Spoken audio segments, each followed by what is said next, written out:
We know that academic literature says that small cap stocks outperform large caps over the long run. But what about microcap stocks? These are the tiniest of publicly traded companies, typically with a market size of less than $1 billion. On today's episode of ETF Battles, we'll examine an audience-requested triple header between three microcap ETFs from Blackrock, Invesco, and First Trust. Stick around.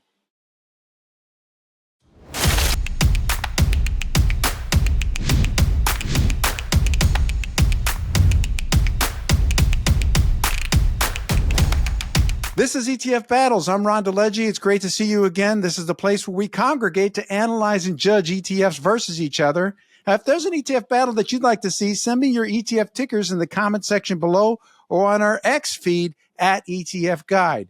Also, be sure to check out our Season 5 ETF Battles playlist to make sure that your requested matchup hasn't already been done by us. Now, also, be sure to visit the description section below. We've got links to viewer resources, along with links to our program judges, along with our program sponsor direction. So lots of good stuff down there. Don't miss it. Today's triple header ETF contest was requested by a longtime viewer named Dr. Phil. And it's great to see you again, Dr. Phil. Thank you for this microcap skirmish, which is between ETFs from Blackrock, First Trust, and Invesco. This is an excellent battle suggestion. It's also the first time that we've had a microcap ETF contest, so I'm looking forward to it. So which of these ETFs is the best choice? Well, let's find out. Judging today's triple header is John Davi with Astoria Portfolio Advisors and Athan with Bloomberg. Guys, great to see you again. Welcome back. Thanks for having me on. Hey, yeah, nice to see you.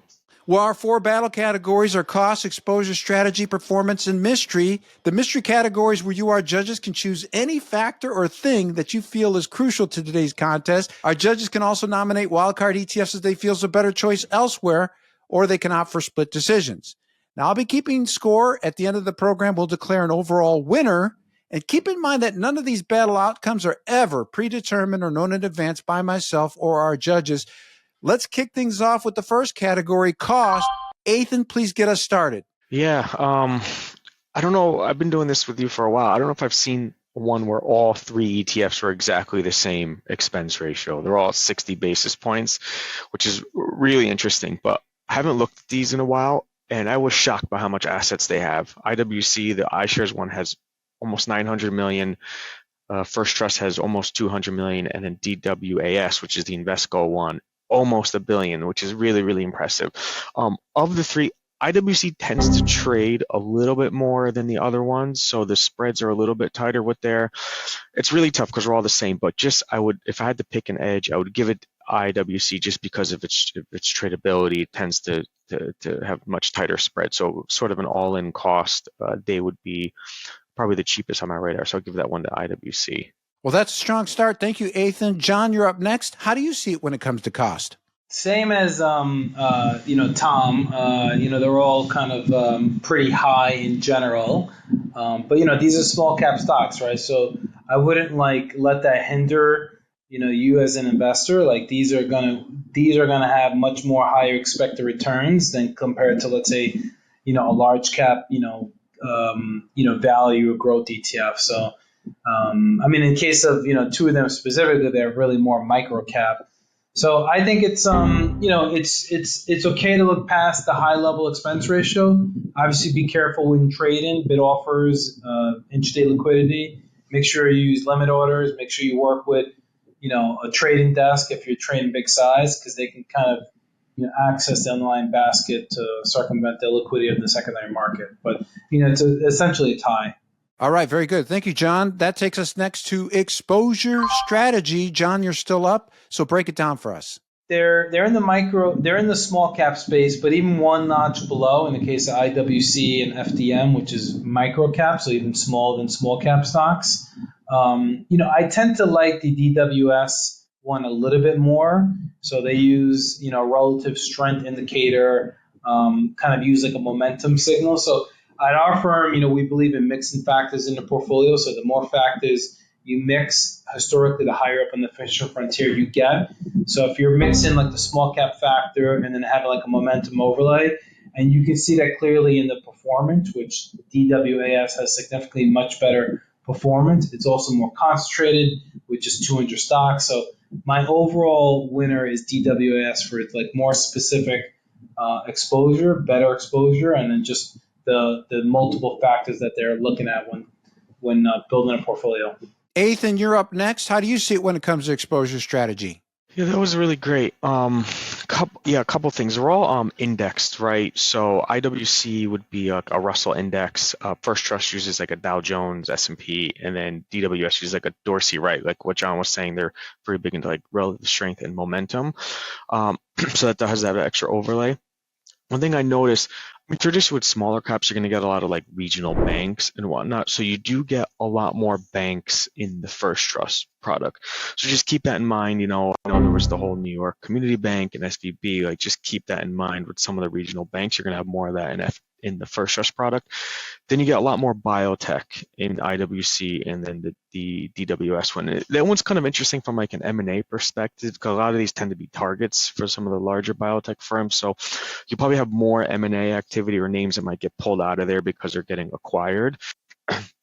And then even just at a market cap level, if you really want to get to the micro caps, you're going to have a smaller average market cap with IWC and FDM. DWS tends to have like almost about a $2 billion average market cap, so it's a little bit larger. So if you maybe already have a small cap ETF, like it might be sort of encroaching on that. So just something to think about. If you really want to go deeper, look more towards IWC and FDM. It's a close one. I think in terms of exposure and strategy, I like what John was saying. I like the DWAS one. I like the momentum screen on it. I like sort of having that. Momentum's also been working. I know sometimes it goes out of favor, but it's as John was saying, it sort of sticks on the performance. So I like that it has that momentum overlay. So I would give this one to the Invesco Dorsey Wright product, DWAS. All right, our judges agreed there. Will they agree on the other categories? Well, let's find out. Next up is performance. Athan, you're up. Break it down for us. And this is where it gets really interesting, right? So if you start at expense ratio, they're all starting at the same place. Relative performance, IWC has been the worst up against these two. They're sort of a little bit closer, but then it really starts to divide.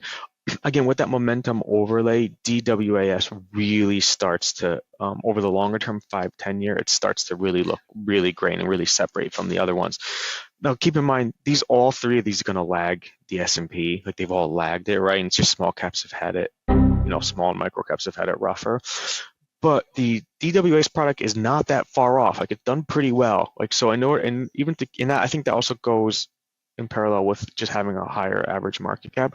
So being able to be a micro cap strategy and sort of keep up with the S&P is really impressive. So I think if you look in the longer term, DWAS stands out quite a bit from the other two. So that would be my pick. I'll pick this one again for this category as well.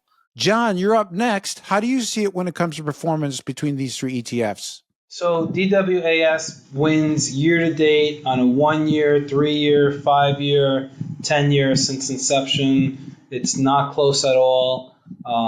It's quite significant outperformance. Like I said, I like that fund, what they're doing, picking concentrated number of small cap. I mean, there is like a trending factor when it comes to stocks, particularly stocks in the small cap space. So if you're capturing the right trend, you're doing something beyond just picking like a broad swath of like microcap stocks, which is what the IWC is, which is just like the actual benchmark. I think you got to be real active when it comes to microcap and small caps in general, particularly microcaps, and that's what I think DWS is effectively doing. So pretty dramatic outperformance on a 1 year, 3 year, 5 year, 10 years since inception. The mystery battle category is next. This is where our judges can pick a single factor or multiple factors to make their arguments and convince us. So, John, what's your mystery battle category, and which of these ETFs wins it? Okay, thanks, Ron. I'm going to actually share my screen, which I don't normally do, but I just want to kind of visualize it. In general, the IWC is more tilted. Like if you load this up into Morningstar style box, it's more tilted towards small value, and so is FDM. Whereas DWAS is more tilted towards small cap growth. So I kind of like that because I think, small value, while conceptually is a good factor and it should work, it just had a very difficult 10-year run. I mean, small caps have not done well the last 10 years. It's all been about large cap. But in particular, like you would think that from a factor standpoint, small value would do better, but it just hasn't. So again, you have to be active when it comes to small caps. Generally, small growth has done much better than small value, and you kind of see that in the performance, which I just talked about, which DWS has had much better returns than the two peers we're talking about. So my category winner is DWS, and the category is just the style box. Well, decent small cap value. I'm telling you, you're not going to make many friends at the University of Chicago with all those economists. I mean, be sure that you stay far away from that campus, John. I'll stay far away. I'm a New York guy. I don't want to be in Chicago anyway. I'm a Chicago guy, and I haven't been there in a while, and I'm staying away from there. But anyway, that takes us next to Tom. Tom, what is your mystery battle category, and which of these ETFs wins it? Yeah, that was really great, but he's fancy with the screen sharing. I don't have any of that. But what I wanted to look at was tracking, right? And John brought up a good point earlier about like the liquidity of these names, right? And how much they trade. They tend to be more illiquid, right? And so sometimes the ETF will start to move away from its index, right? Because the index, you're not really trading, you're trading the ETF. So you do tend to have higher than normal tracking error to the index with these.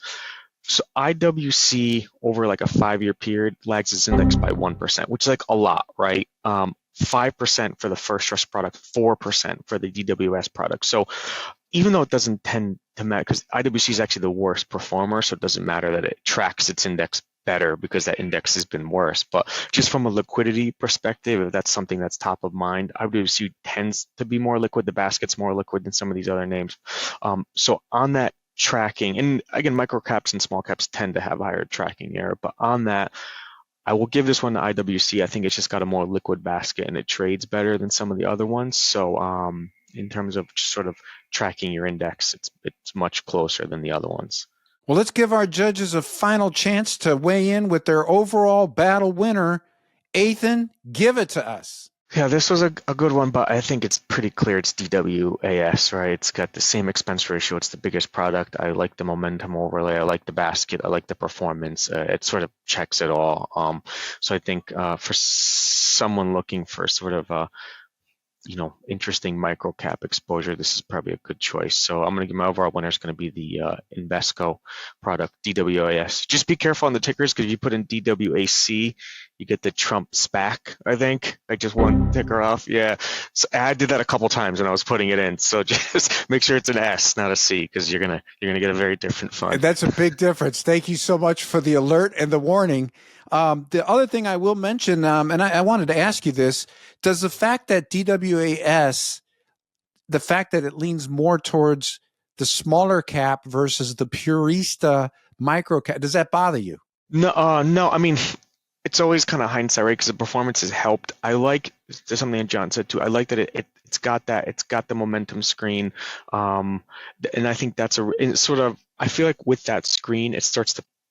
I like having that overlay that it can pick up the names that are performing well, right? So maybe the allocation might change over time, which I like that it has that dynamic feature than the other two that are going to be a little bit more stagnant in their sector allocation.